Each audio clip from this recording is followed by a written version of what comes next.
Hello दोस्तों, मैं सुनील कुमार स्वागत करता हूं आपके अपने चैनल क्रैकर जीएस एकेडमी में।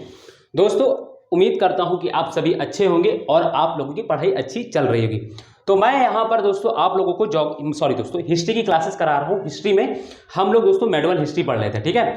दिल्ली सल्तनत खत्म हो चुका है, मुगल कालीन हम लोग पढ़ रहे थे, जिसमें हम लोगों ने लास्ट क्लास में जहांगीर के बारे में अध्ययन किया था सैटरडे को, ठीक है। और आज हमारी दोस्तों फिर मंडे को आज क्लास है कौन सी, तो आज हम लोग इसी से आगे मुगल वंश में दोस्तों आज हम लोग शाहजहां और औरंगजेब के बारे में पढ़ेंगे, ठीक है दोस्तों। मैं आपको यहाँ पे एक और सूचना देना चाहूँगा दोस्तों। मैंने कल से दोस्तों इंडियन ज्योग्राफी की क्लासेस शुरू की है, जिसमें मैंने कल इंडियन ज्योग्राफी के भौगोलिक परिचय के बारे में बताया है। आप लोग मेरे से दोस्तों इंडियन ज्योग्राफी भी एक बार करके जरूर देखें, मेरा आपसे रिक्वेस्ट है। क्रैकर जीएस एकेडमी चैनल पर ही मैंने इंडियन ज्योग्राफी क्लासेस शुरू की हैं। जो भी मित्र अगर चाहता है वास्तव में अच्छे से ज्योग्राफी को करना, तो मैंने वहाँ बहुत डीपली पढ़ाना शुरू किया है, आप वहाँ से ज्वाइन कर लें। मैं वहाँ पे इंडियन ज्योग्राफी जो है सैटरडे एवं संडे को अभी मैंने शुरू की है। जैसे ही दोस्तों मेडवल हिस्ट्री क्लास शुरू होगी तो फिर मैं क्या कर दूंगा, 3 दिन हिस्ट्री पढ़ाऊंगा, 4 दिन ज्योग्राफी। तो इस तरीके से फिर मैं इसको पार्ट बांट दूंगा, ठीक है। तो अभी इसको जब तक ये मेडवल हिस्ट्री जब तक खत्म नहीं होती तब तक उसको सैटरडे संडे तक ही चलते हैं। अब ये इस वीक में जो है मेडवल हिस्ट्री खत्म भी हो जाएगी, क्योंकि मेडवल हिस्ट्री में ज़्यादा कुछ बचा नहीं, सिर्फ मराठे पढ़ना है, मुगल साम्राज्य का प्रशासन पढ़ना है, गुप्त प्रशासन और क्या कहते हैं राजस्व प्रशासन पढ़ना, सिर्फ 2 चीज़ें पढ़नी, फिर इसके बाद ये खत्म हो जाएगा, ठीक है। तो चलिए फिर हम लोग आज, क्योंकि आज शासन काल तो इनका मतलब जो राजाओं का क्रम हम लोग पढ़ लेते वो खत्म हो जाएगा, तो कल मुगल प्रशासन हो जाएगा, परसों भू राजस्व व्यवस्था हो जाएगी, फिर इसका मराठा हम लोग पढ़ लेंगे, ठीक है। तो इस तरीके से हमारा मुगल जो मध्यकालीन भारत है समाप्त हो जाएगा। तो चलिए टॉपिक को शुरू करते हैं। तो हम पहले बात करते हैं, आज हमारा जो टॉपिक है, पहले हम लोग शाहजहां को पढ़ेंगे फिर औरंगजेब को। कल हम लोग जहांगीर तक पढ़ चुके थे, ठीक है। जहांगीर तक कल हम लोग पढ़ चुके थे, जहांगीर तक तो कल हम लोग पढ़ ही चुके थे। आज हम लोग जो पढ़ेंगे वो है शाहजहां, ठीक है दोस्तों। ये कब शासक बना है, तो ये 1628 में बना है, और 1628 से लेकर ये 1658 ईस्वी तक ये शासक रहा है, ठीक है। इनकी डेट वेट याद करने कोई वो नहीं है, बस आपको पता होना चाहिए कि क्रम याद होना चाहिए कि अकबर के बाद जहांगीर आया, फिर शाहजहां आए, फिर औरंगजेब आए, ठीक है। तो इस तरीके से तो ये शाहजहां के बारे में हम लोग बात करेंगे। शाहजहां के बारे में देखिए, इसके बारे में मैं थोड़ा बता देता हूँ। जब ये अपने जीवन काल के आरंभिक वर्षों में जब ये था, तो ये इसने क्या हुआ था कि इसने बहुत कट्टरपंथी नीतियाँ अपना ली थी, ठीक है। कट्टरपंथी मतलब ये हिंदुओं के प्रति कट्टरपंथ हो गया था। तो इसने शुरुआत में ना तो कोई जो पुराने मंदिर थे उनका कोई पुनर्निर्माण करवाया, ठीक है, ना ही क्या किया है, ना ही किसी जो नए मंदिर को बनवाने दिया है, और मुसलमान जो गैर मुस्लिम थे उन पर जो है जजिया भी लगाया। बट इसका जो पुत्र था दारा सिको, और इसकी एक पुत्री थी जहाँ आरा, ठीक है, जहाँ आरा, उसके संपर्क में आकर उसके मतलब उन्होंने इसको उनके वार्तालाप से और से प्रभावित होकर ये क्या होगा, फिर इसने जो कट्टरपंथी जो नीतियाँ थी उसको त्याग दिया। अब मैं आपको यहाँ पे बताता हूँ कि जैसे इसके बारे में थोड़ा सुनते चलना, जो मैं लिखूंगा उसको लिख लेना, ठीक है।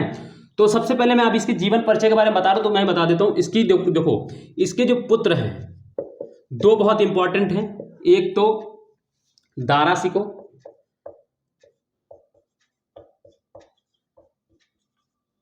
दूसरे हैं औरंगजेब।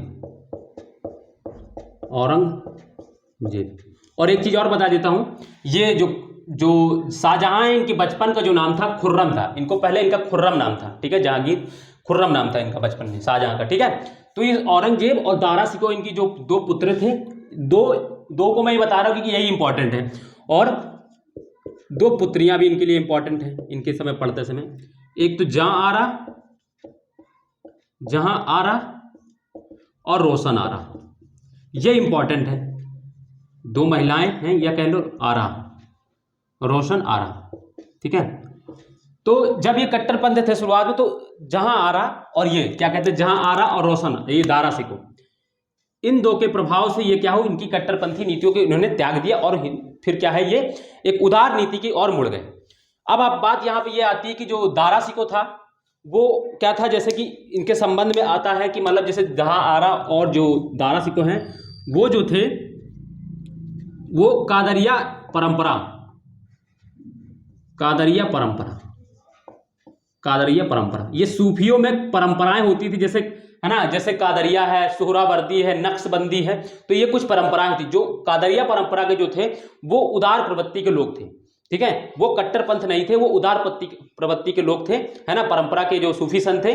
और उसी से संबंधित थे कौन, दारा सिकों एवं जहां आरा। और दारा सिकों जहां आरा के प्रभाव में आकर ही क्या हुआ, शाहजहां ने जो अपनी कट्टरपंथी नीतियां उसको त्याग दिया था शुरुआत के बाद में, ठीक है। फिर इसके शासनकाल में बहुत सारा स्थापत्य के क्षेत्र में बहुत सारा काम हुआ है। स्थापत्य के क्षेत्र में जैसे कि आज हम लोग देखते हैं जो मुमताज बेगम है ना, उनके नाम से ताजमहल बनाया, जो अर्जुमंद बेगम जिनका नाम था, अर्जुमंद बेगम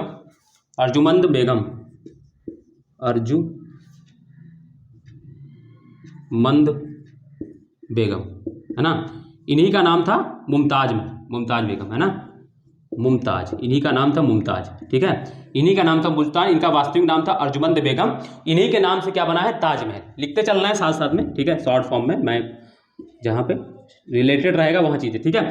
फिर स्थापत्य के क्षेत्र में, और इसी के शासनकाल में मुगल काल का स्थापत्य का स्वर्ण युग भी कहा जाता है, ये भी लिख लेना आपको। इसी शासनकाल को मुगल काल का स्थापत्य का स्वर्ण काल भी कहा जाता है, स्वर्ण युग भी कहा जाता है। और चित्रकला के क्षेत्र में किसको स्वर्ण युग कहा जाता है, तो जहांगीर के शासनकाल को, ठीक है, याद रखना है। चित्रकला के क्षेत्र में जहांगीर ने ज्यादा शासन काम किया है, और स्थापत्य के क्षेत्र में ये शाहजहां के शासनकाल है ना। तो मैंने बताया जो आपने लिख लिया होगा, ठीक है, लिखते चलना है साथ साथ में। दूसरी चीज फिर मैं आपको और बता दूं कि जो अब ये क्या हुआ, ठीक है, और ये औरंगजेब और ये जो रोशन आरा थे, ये किस परंपरा संबंधित थे, मैं यहां बता दूं, ये नक्शबंदी परंपरा संबंधित थे। नक्शबंदी, ये सारी चीजें पढ़ते हैं जब, ठीक है, थोड़ा डिटेल से, मगर ये अभी बस मैं जितना बता रहा हूं उतना ही लिखिए। ये सूफी जो होते थे वो अलग अलग परंपरा, जैसे चिश्तिया सूफी थे, है ना, चिश्तिया संप्रदाय था, ठीक है, इसी तरह कदरिया है, नक्शबंदी है, सोहराबंदी है ना। तो इस तरीके से कुछ परंपरा, तो उनसे संबंधित जो जुड़े लोग होते थे उस तरीके से, जैसे हमारे यहाँ क्या मान लो कई तरीके के अनुयायी होते हैं इसी तरीके से, ठीक है। तो नक्शबंदी परंपरा संबंधित, और ये जो थे ये कट्टर थे, ठीक है, ये कट्टरपंथी था, ठीक है, ये कट्टरपंथी था, ये जो संप्रदाय था वो कट्टरपंथी था। ये अकबर की जो नीतियां थी उसको भी ये गलत मानते हैं, ठीक है। तो ये चीजें आपको समझ में आ गई। तो ये मैंने बता दिया, ये इसके शासनकाल में 2 पुत्र, इनके बारे में थोड़ा सा आपको लिखना था। मैंने जो जो लिखा है जैसे वैसे ही आपको लिख लेना, ठीक है। तो इस चीजें से आपको समझ में आ जाएगा। तो अर्जुमंद बेगम और ताजमहल का मैंने एग्जाम्पल भी दे दिया, उससे समझ में आ जाएगा, ठीक है। और इसने क्या किया दोस्तों, और इसके शासनकाल में क्या इंपॉर्टेंट है, तो स्थापत्य के क्षेत्र में मैंने बता ही दिया। हाँ, दारा सिकों के बारे में थोड़ा सा आप यहाँ पे और लिख लें। दारा सिकों के बारे में थोड़ा सा मैं यहीं पे जब पढ़ा ही रहा हूँ तो यहीं पे लिखा देता हूँ, ठीक है। दारा सिकों के बारे में देखो थोड़ा सा क्या है, ये इसने अपना बहुत सारा जीवन जो है हिंदू धर्म ग्रंथों को पढ़ने में लगाया। ये बनारस में इसने क्या हुआ, बनारस में इसने संस्कृत सीखी। ये अरबी, फारसी एवं संस्कृत का विद्वान भी था, या अरबी, फारसी और संस्कृत का विद्वान था, ठीक है। ये बनारस में रहा है कई वर्षों तक। उसने वहाँ पे बनारस में संस्कृत के माध्यम से दोस्तों संस्कृत भाषा को सीखा, और वहीं पर उसने क्या किया, बहुत सारे धर्म ग्रंथों का, हिंदू धर्म ग्रंथों का क्या हुआ, इसने अध्ययन किया। और उसी में दोस्तों इसने क्या किया, 52 उपनिषदों का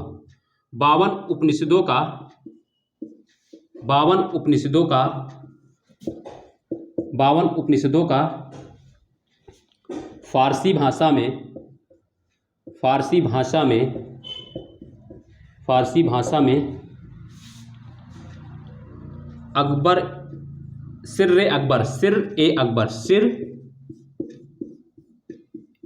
अकबर नामक पुस्तक में नाम से किया।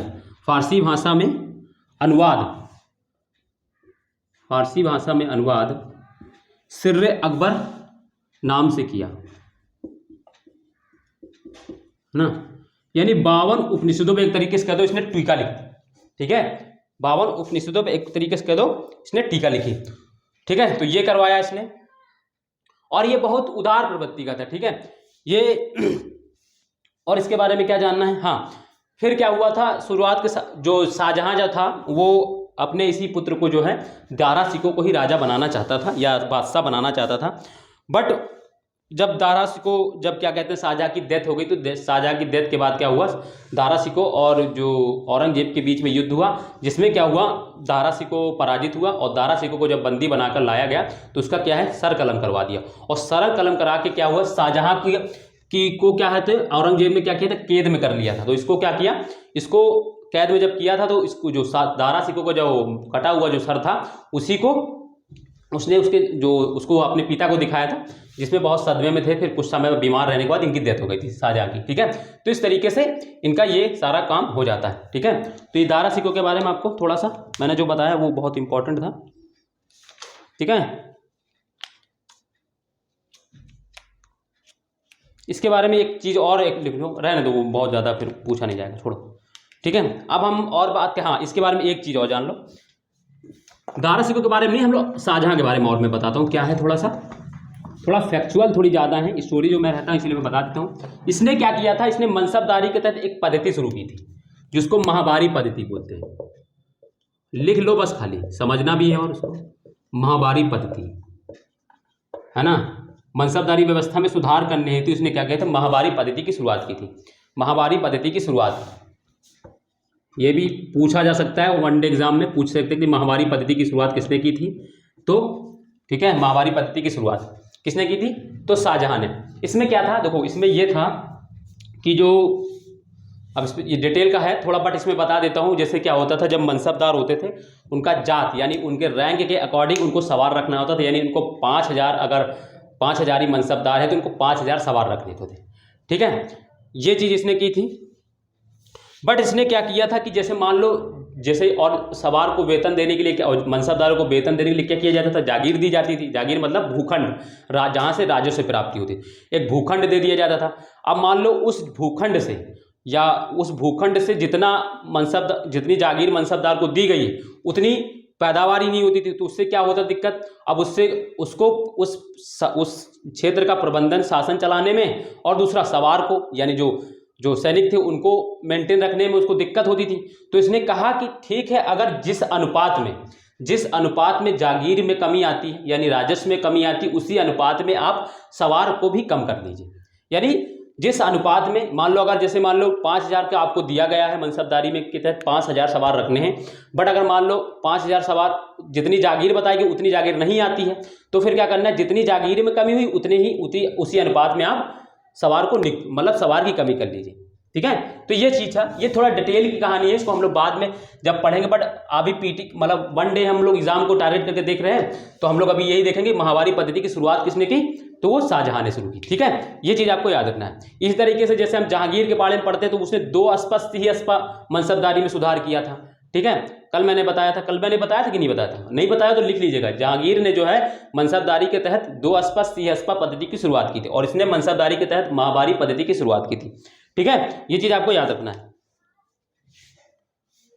ठीक है, तो ये दोस्तों हो गए। इसने स्थापत्य के तहत मैंने बता दी, इसने ताजमहल का निर्माण कराया। इसके काल को जो है स्थापत्य, मुगल कालीन स्थापत्य का स्वर्ण युग कहा जाता है। ये भी लिख लेना पॉइंट। जहां शाहजहाँ के शासनकाल को मुगल कालीन स्थापत्य का स्वर्ण काल कहा जाता है, यानी स्वर्ण युग कहा जाता है। और जहांगीर के शासनकाल को मुगल कालीन चित्रकला का स्वर्ण काल कहा जाता है, मैंने कल बताया था। ठीक है, तो ये चीज भी आपको याद रखना है। ठीक, ये दोस्तों इतनी हो गई शाहजहाँ के बारे में, इससे ज़्यादा आपको नहीं पढ़ना है। ठीक है, शाहजहाँ के बारे में इससे ज़्यादा आपको नहीं पढ़ना है। ठीक है, अब हम बात करते हैं दोस्तों औरंगजेब की। औरंगजेब की बात करते हैं।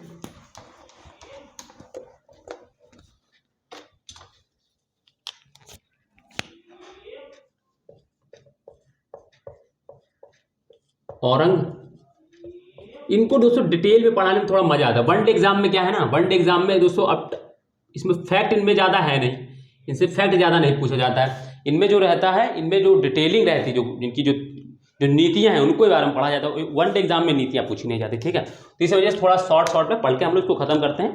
फिर जहां मैंने डिटेल में पढ़ाने लायक था, जो जहां से पॉइंट बन सकते थे वन डे एग्जाम के टाइप में, मैंने वहां बहुत डिटेल में ले जाकर आपको बताया। ठीक है, मैं यहाँ पे, ठीक है, इसकी बात करते हैं तो दोस्तों ये पहले ही मैंने बता दिया। इसके बारे में एक चीज याद रखना कि ये नक्शबंदी परंपरा संबंधित था। पहला ही पॉइंट ये लिख लो, या नक्शबंदी, लिखते चलिए मेरे साथ में, मैं लिखा ही देता हूँ इसको। नक्शबंदी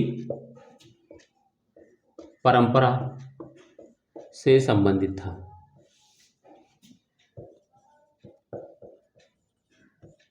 का अनुयायी था या संबंधित था, ये भी कुछ भी लिख लीजिए, कोई दिक्कत नहीं।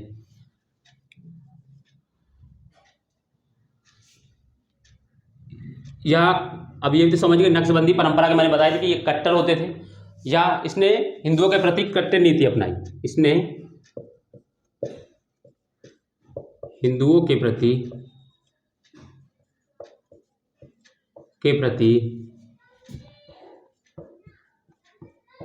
कट्टर नीति अपनाई। क्या क्या किया इसके तहत अपनाई?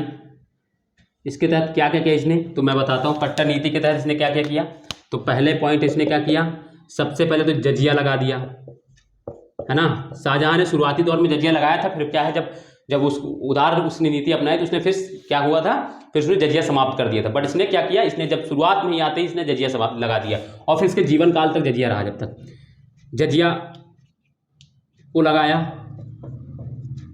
ये किया। दूसरा क्या किया, नए मंदिरों के निर्माण पर रोक, नए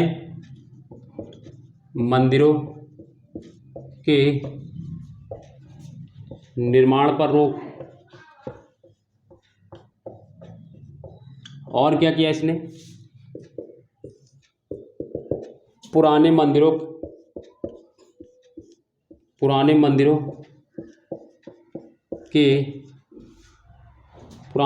के पुनर्निर्माण पर रोक, पुनर्निर्माण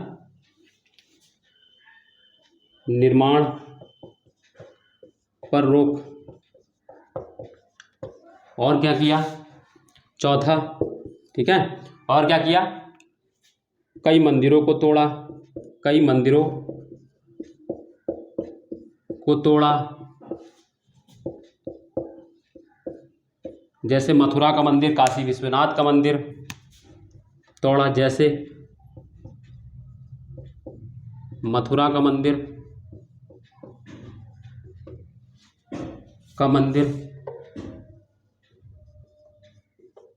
काशी विश्वनाथ का मंदिर।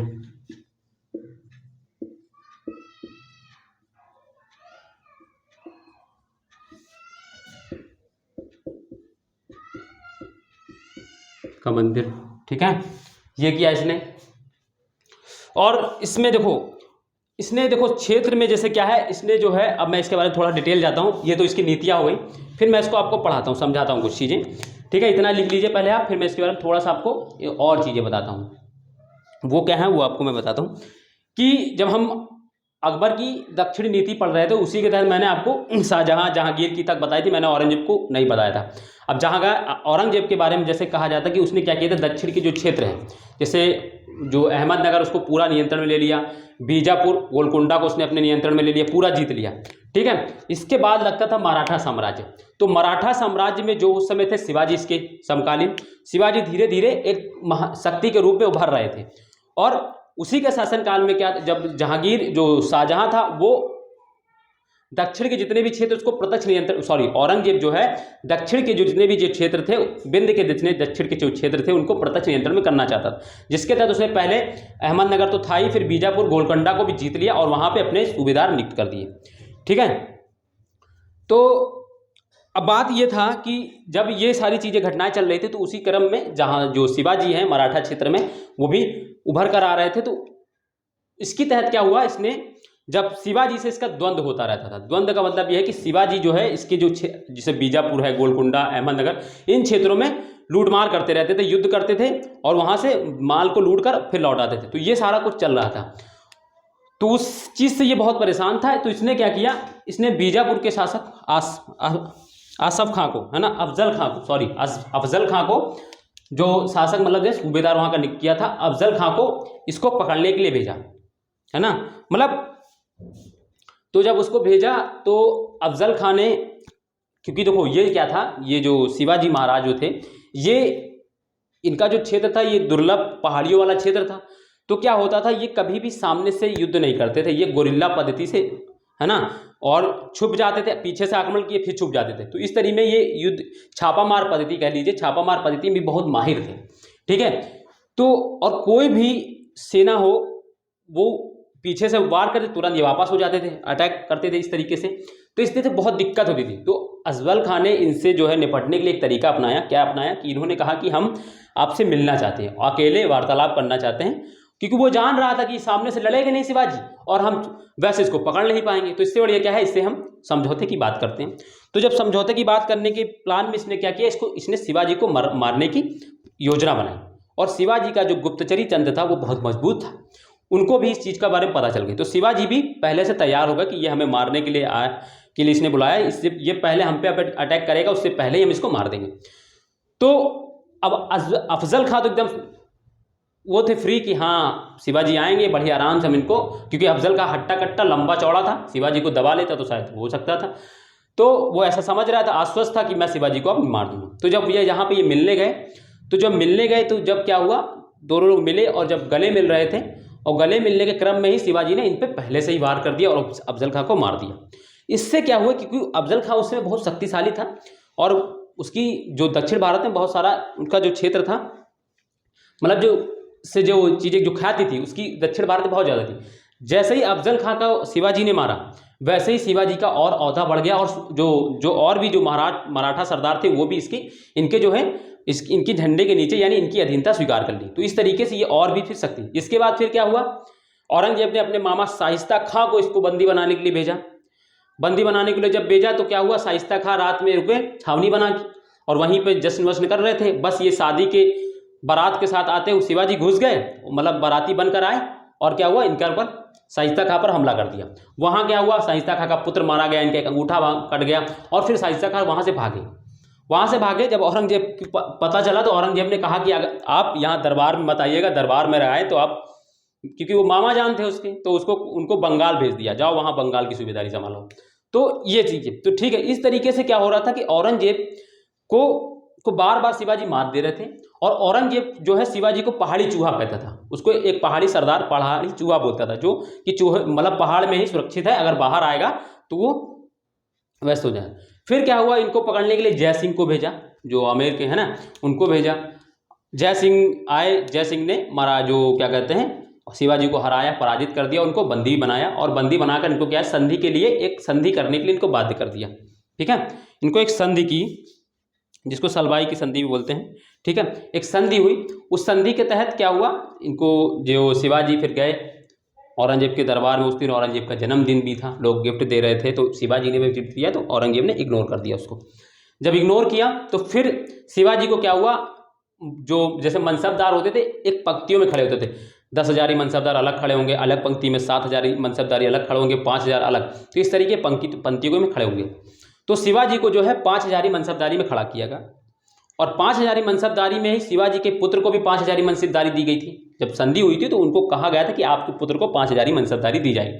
मनसबदारी क्या होते थे, अधिकारी होते थे।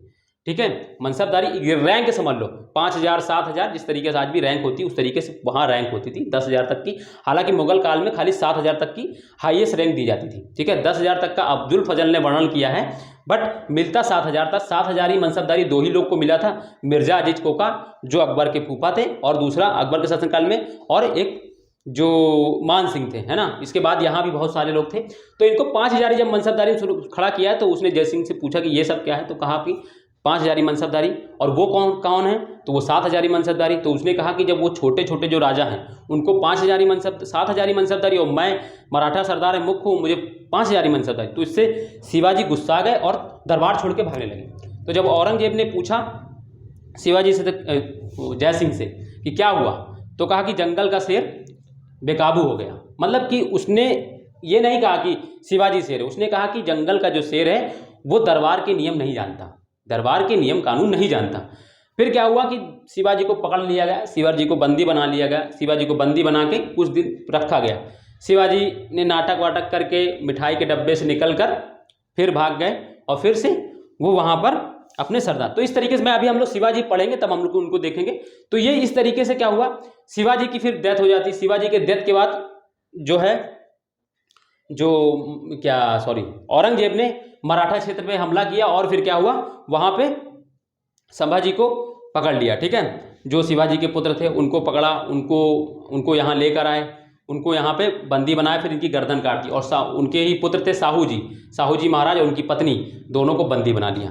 फिर यहाँ पे ताराबाई जो उनकी चाची थी, जो राजा राम की पत्नी थी, उन्होंने गद्दी संभाली, राजा राम ने गद्दी संभाली और राजा राम है ना और ताराबाई यहाँ पे फिर शासन करते। ताराबाई के नेतृत्व में मराठे को ये औरंगजेब नेतृत्व कुछ तो क्षेत्र ले लिया था, मगर बहुत सारा क्षेत्र अभी भी मराठों का बाहर था और ताराबाई ने बहुत अच्छे से नेतृत्व किया। तो इस क्रम में क्या हुआ कि जब तक मतलब औरंगजेब मराठों को अपने नियंत्रण में नहीं ले पाया पूरी तरीके से, फिर 1707 में क्या होती है, औरंगजेब की डेथ हो जाती है। फिर उसके बाद बहादुर शाह जफर, उसका डेथ मतलब उसका लड़का जो है वो भी बहुत ज़्यादा उम्र का होता है, 60 वर्ष का होता है औरंगजेब का पुत्र, वो जाके गद्दी बैठता है। तो इस तरीके से कुछ घटनाक्रम चलती है। ठीक है, तो इस चीज़ पे हम बाद में अभी चर्चा करेंगे। ये सारी चीज़ें मैंने आपको बता दी किस तरीके से, इनके बारे में ज़्यादातर कुछ पूछा नहीं जाता है ना।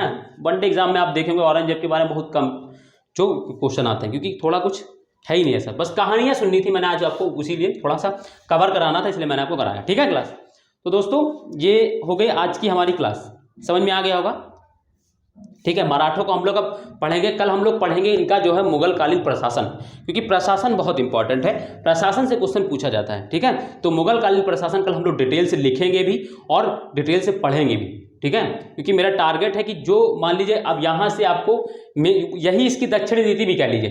देखो जैसे कि मैं आपको थोड़ा सा कंपेयर करके बताता हूँ कि जैसे क्या होता है दक्षिणी नीति के तहत अगर आप देखेंगे तो जैसे आप क्या कहते हैं, अलाउद्दीन खिलजी ने दक्षिण जो को जीता तो उसने क्या किया, प्रत्यक्ष नियंत्रण में नहीं लिया। उसने क्या किया था, वारंगल के काकतीय हैं, द्वार समुद्र के हौसले हैं और मदुरा के पांड हैं। ठीक है, और क्या है इस तरीके से उसने कुछ आंध्र के बेगी हैं, है ना, उनको पराजित किया था। पराजित करने के बाद उनको कहा कि शासक करिए, बस आप मेरी अधीनता स्वीकार कर लीजिए, जो कर देना है कर। इसी तरह जब मोहम्मद बिन तुगलक आता है, मोहम्मद बिन तुगलक ने क्या किया, उनको प्रत्यक्ष नियंत्रण में करने की कोशिश की, प्रत्यक्ष नियंत्रण करने की कोशिश की। तो इसी के वजह से इसी का परिणाम क्या होता है, उसके शासनकाल में कई बहुत सारे विद्रोह भी हो जाते हैं।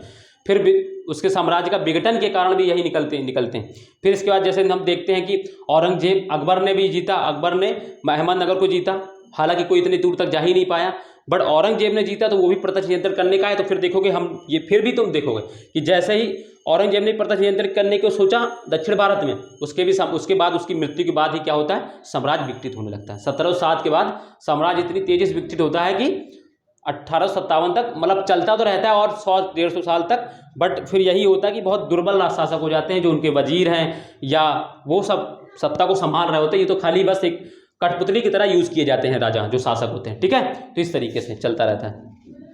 तो ये दोस्तों आज का हमारा टॉपिक रहा, आज का हमारा सेशन है। आई होप दोस्तों आपको समझ में, आज कुछ ज़्यादा लिखना नहीं था ना, इसीलिए मैं आपको कहानियों की तरह मैंने आपको समझाया है।